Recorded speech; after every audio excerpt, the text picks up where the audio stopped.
And I am your host, Mr. Derrick Forston. And just like always, I'm super excited to bring to you again, how in the world do we do this shared living environment that we call independent living facilities? So again, guys, my name is Derrick Forston.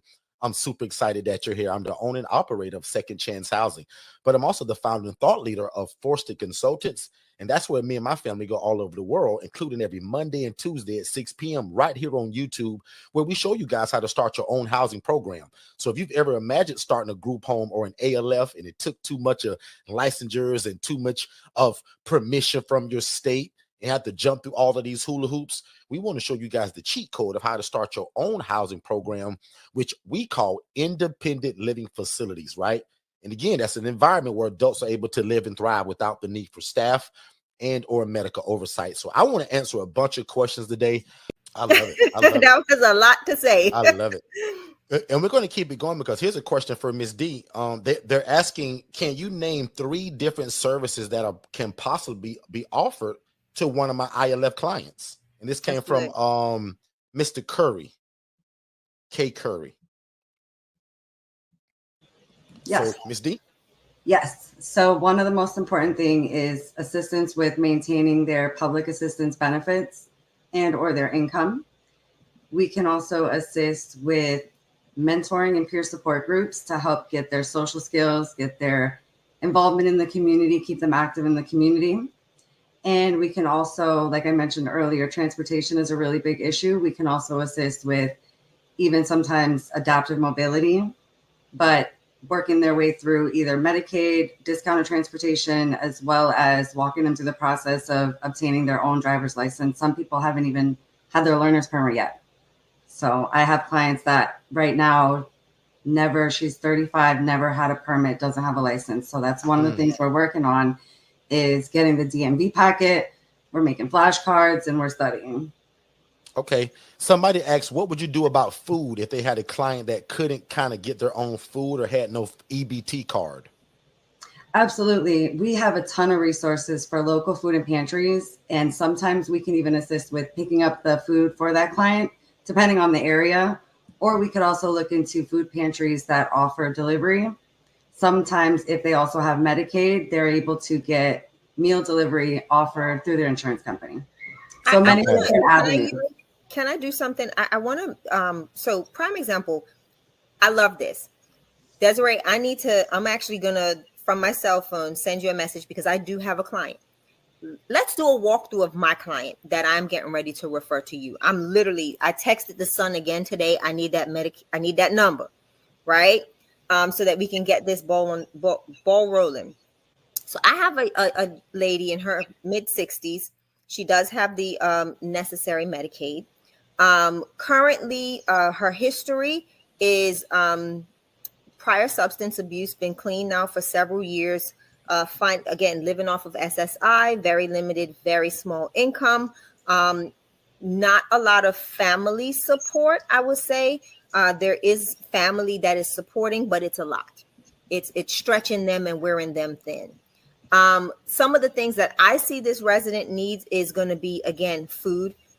We've gotten that grant and I'm trying to position some of that grant funds for an in-house pantry, but even being able to ensure that she's getting quality meals. I do believe that there is some cognitive delays and lapse. And let's see, other than that, walks, talks, moves, like does ADLs, no issues. I would like to see her more involved in something to keep her mentally geared up, and kind of just keeping her active. What are some of the things that will be available, with what I just gave you on a brief assessment? I can definitely tell you she sounds 100% eligible for these type of services. For mental health targeted case management, Medicaid does require a mental health diagnosis and treatment of mental health because we do work on the full picture. We're not a specific housing agency like the Orlando Housing Authority. So I would definitely, the process would go like this. You're going to call me. I'm going to get the information. I'm going to submit the referral. I'm going to send it to my connection to make sure it's processed really fast for you. And then once I'm assigned, I'm going to reach out to this person directly We're going to go over all of this stuff. I'm going to create an assessment and a service plan. Off bat from my notes, I can already tell substance abuse and staying in recovery, maybe NA or AA groups is going to be key. Housing looks like it's going to be covered if you're able to assist in that area. We definitely want to work on support in the community because she has such limited family support. You mentioned there may be some cognitive delays and lapses. I think a neuropsychological evaluation would really benefit her to really determine exactly what's going on. It might be determined that psychiatric medication or services might assist her as well. Even something as far as a PSR. A PSR is a psychosocial rehabilitation service. They're similar to targeted case management, but they're way more involved. I would really recommend and probably do a referral for that right away as well. That would. So I she gotta had jump in for 2 seconds. Shay, together. that would be genius for Miss A. I'm gonna say her name because I know who that is. And Shay, if you remember the PSR, that's her going 4 or 5 days a week back to that hospital Totally to know. have groups, I get to it. meet people, to learn coping skills, management skills. Like, they love it because they're not bored at home all day, eating all the Right. grocery, burning all of the AC and the lights and the water. So I jokingly told you guys in one of our rooms about 6 weeks ago that if I get a client that is eligible for a PSR program, meaning Go, groups, baby, go. that simply means that that same client that I received from that hospital maybe a couple weeks ago, he goes back to that same hospital for, like, I call them groups, the way they learn coping skills, how to fill out a job resume. They meet other people, learn how to interact with people, learn how to take their medications. Like, all of these things that they can learn to do, and it's like a job. They pick them up in the morning, they feed them breakfast, they feed them lunch, and they return home at 4 o'clock. Guys, it's great. It's genius, in fact. So, Desiree, you mean to tell me that you can set all of that up for these clients? And I would get paid to do it as a targeted case manager. And it's no cost to us, though, is what you're saying. It's no cost to anybody except for the insurance company. I hope you guys are realizing that how this piece allows you guys to be bigger and better than what you originally were going to be, because now you know Desiree, or now you know the Desiree that lives in your city. And I think what really connects too is how the team, everyone has their own piece of the puzzle. Everyone has to play their own part. So I can't go in there and show them how to do their laundry. I mean, I could. I've done it before, but the PSR, that's their role. So I stop at my role and then I pass it on to the next person. And then we all kind of work together collectively to meet the goal. Absolutely. I love it. Desiree, can you talk about this? Because this is another question that came in. Can you talk about some of the barriers of why will people need something like this housing? What are the barriers to getting housing as you see as a social worker or a case manager? Yes, that's where I was going earlier.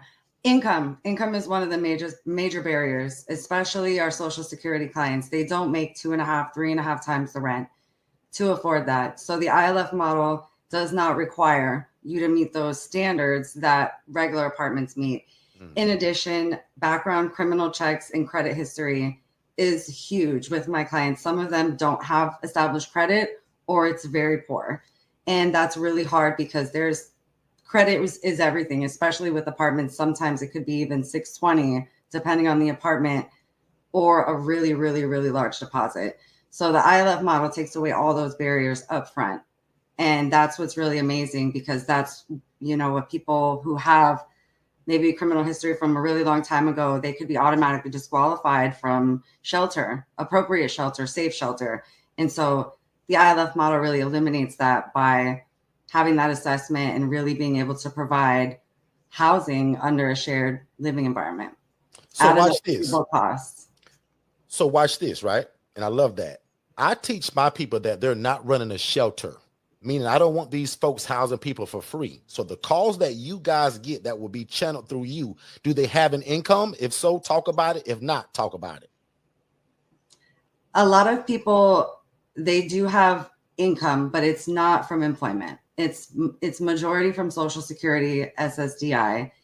When they do have income, especially the population that I work with on Medicaid, because of their income limits, they might not be a doctor or make that much money. They're usually minimum wage. And so what's very difficult when I'm helping them do these applications, and I'm looking over their pay stubs and I'm submitting them, and right on the website, it's very in bold, you have to make 2.5 times the rent.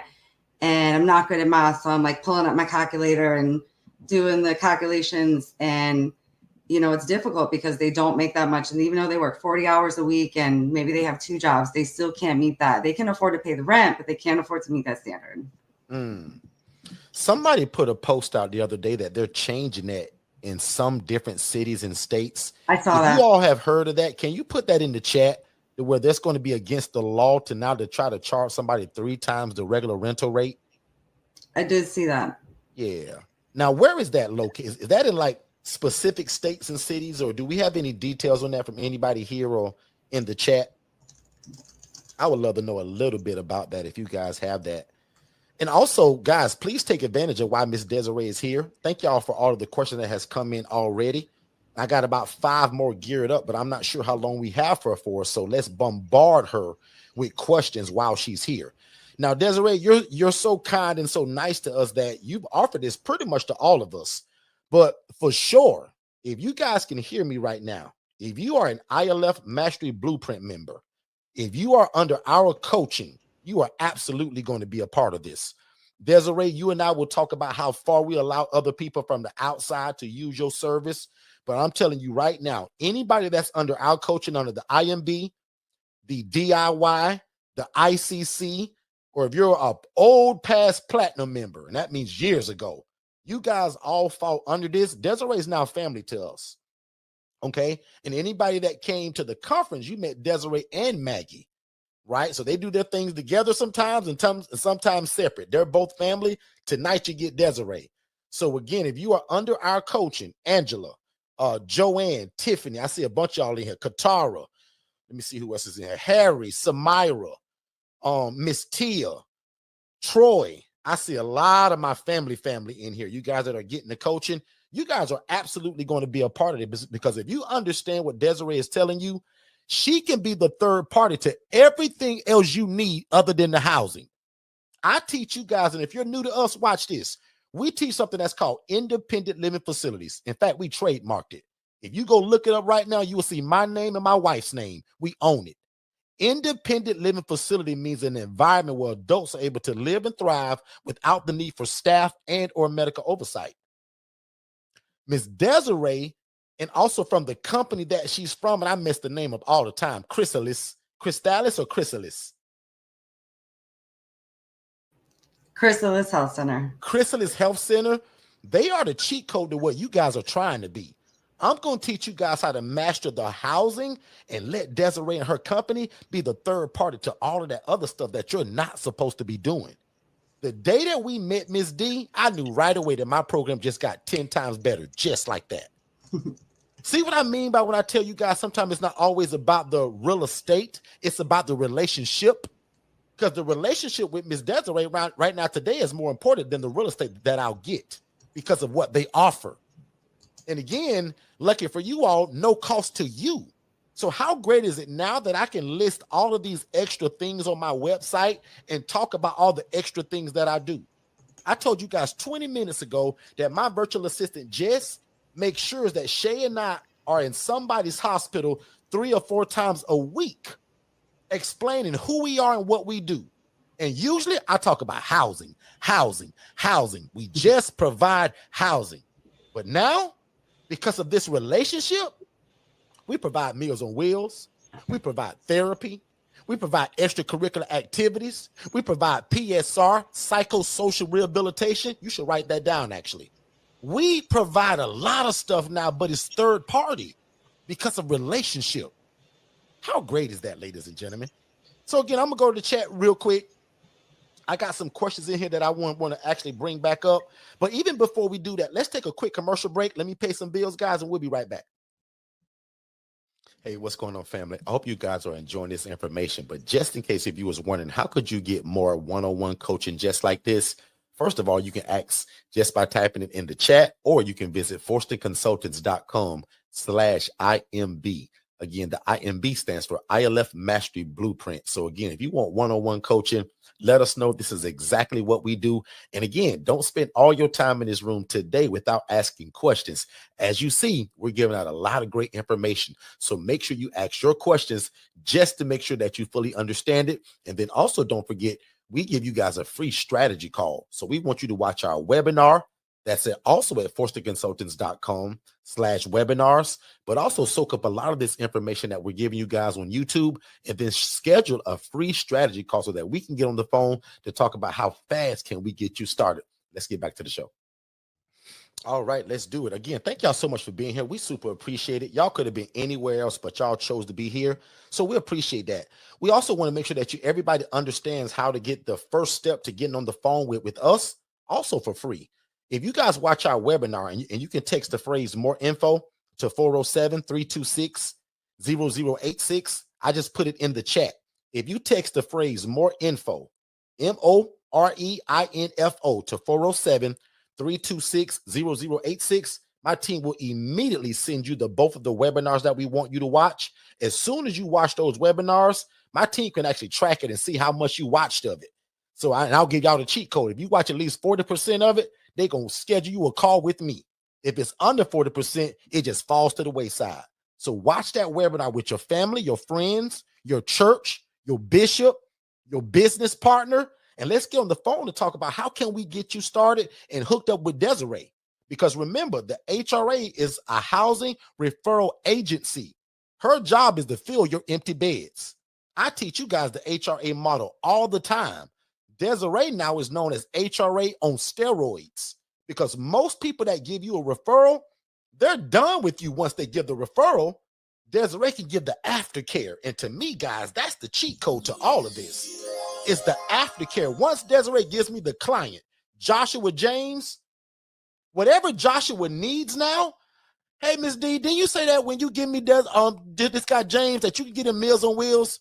And also, he looked like he gonna need some help with So I'm giving all of my concerns and needs to Miss Desiree and let her handle it. Because remember, I specialize in housing.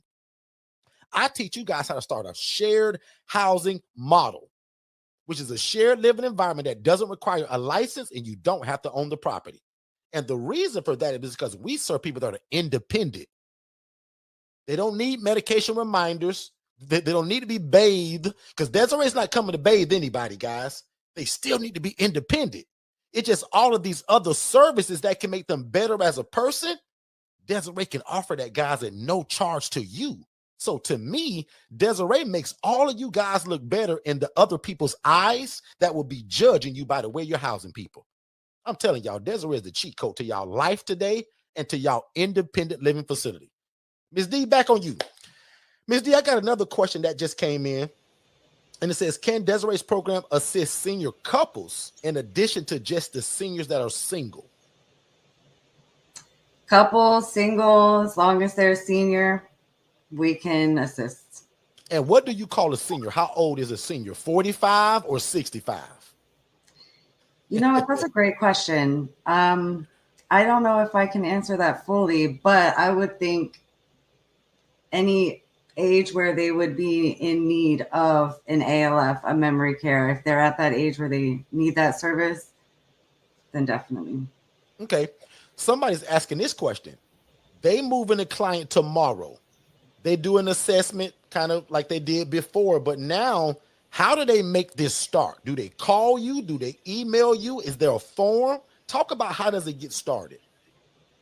Yes, you can go right on our website for Chrysalis Health Center, and there's a tab for request services, and you can enter just your name, the client's name, information, and address. They will be contacted by Chrysalis Health Department.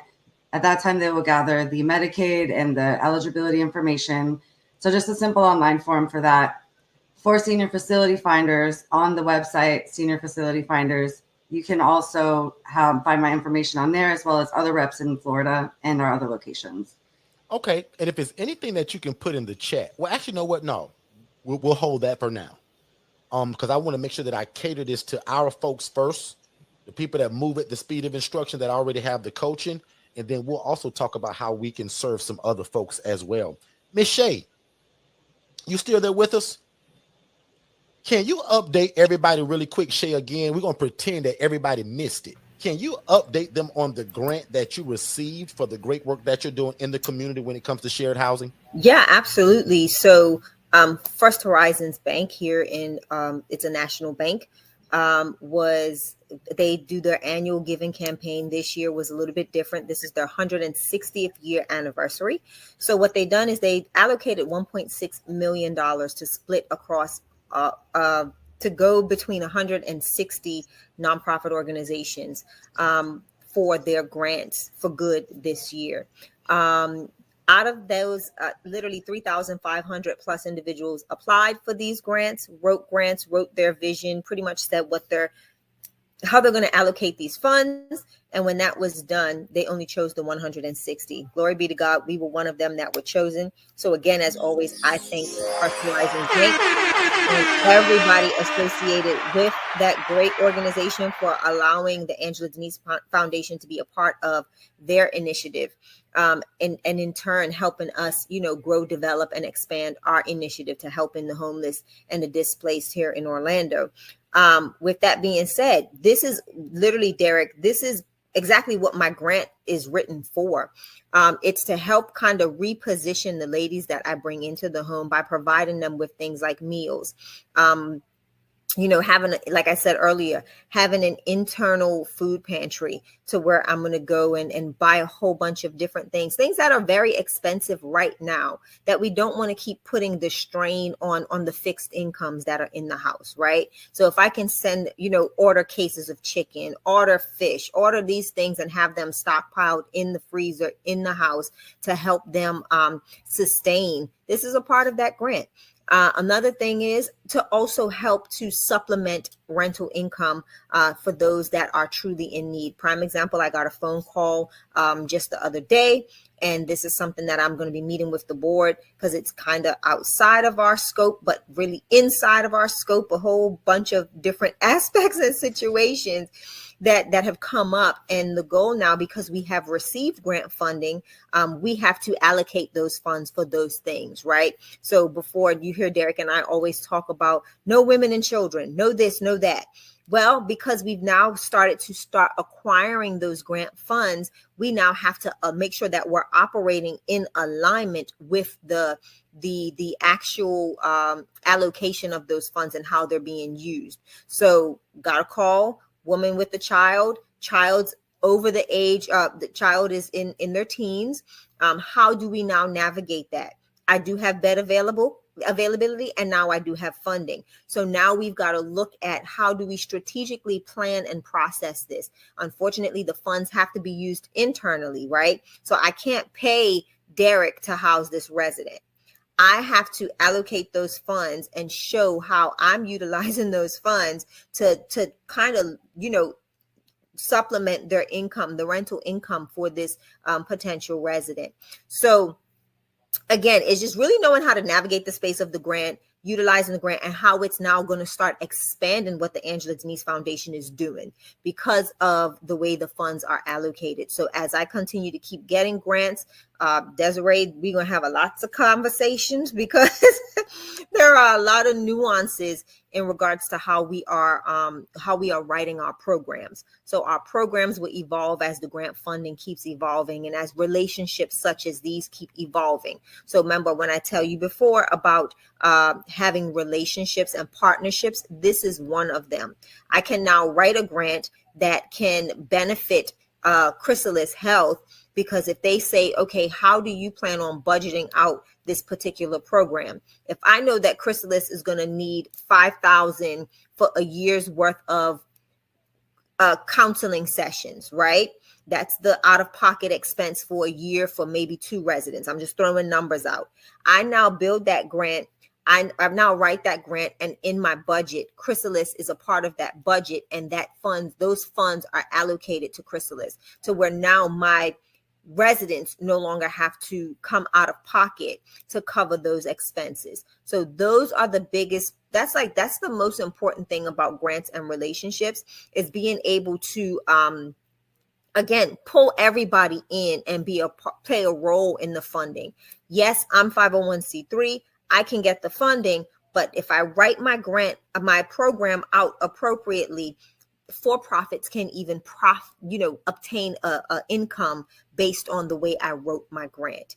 And it's just because of the partnerships and the relationships and how they fuse into the program that's being considered at the time or written underneath that grant application.